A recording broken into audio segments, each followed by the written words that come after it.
ગુજરાતી બાળ વાર્તા ઊંટને ઇનામ મળ્યું। ગીચ જંગલમાં એક સિંહ રહે।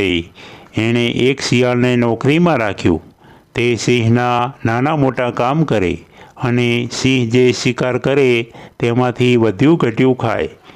એકવાર શિયાળને એક ઊંટનો ભેટો થઈ ગયો। શિયાળને થયું, ઊંટ પણ સિંહની નોકરીમાં રહી જાય તો મજા પડે।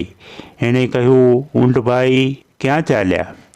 ઊંટ કહે, હમણાં રાત પડશે, ક્યાંક લપાઈ છુપાઈને બેસવાની જગ્યા શોધું છું। રાતના કોઈ વાઘ કે સિંહ મને જોઈ જશે તો ફાડી ખાશે। શિયાળે કહ્યું, અરે આવી બીક કેમ રાખો છો?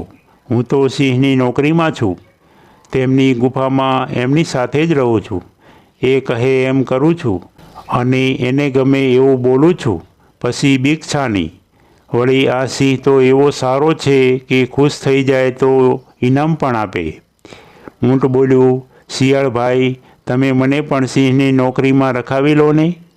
એટલે શિયાળ ઊંટને સિંહ પાસે લઈ ગયું અને તેને નોકરીમાં રાખવાની ભલામણ કરી।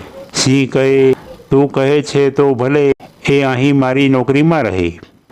ઊંટ અને શિયાળ સાથે રહેવા લાગ્યા। દિવસો જતાં સિંહ ઘરડો થયો। હવે એ શિકાર કરી શકતો ન હતો। એક વખત એવું બન્યું કે સિંહને 2-3 દિવસ સુધી ભૂખ્યા રહેવું પડ્યું। તેણે શિયાળને બોલાવીને કહ્યું, મને સખત ભૂખ લાગી છે, તું કંઈક ખાવાનું શોધી લાવ। તે વખતે ઊંટ ગુફાની બહાર બેઠું હતું। શિયાળે કહ્યું, મહારાજા આ ઊંટ આવે વખતે કામ ન લાગે? સિંહ બોલ્યો, એ મારી નોકરીમાં છે, એનું રક્ષણ કરવું એ મારો ધર્મ છે, સમજો?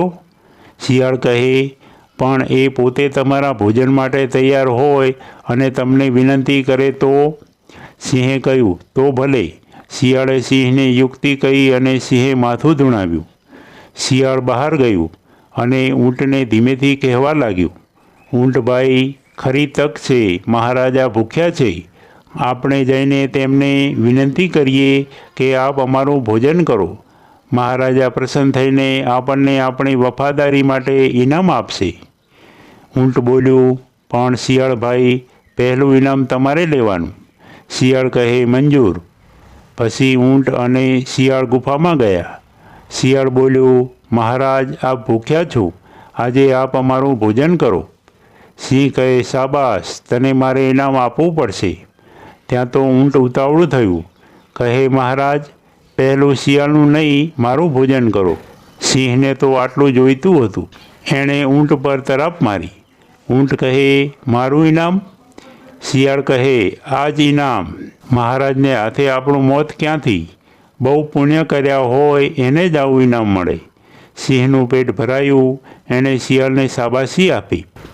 બાળ મિત્રો, આ વાર્તા ઉપરથી આપણને બોધ મળે છે કે દુષ્ટ માણસથી દૂર રહેવું જોઈએ।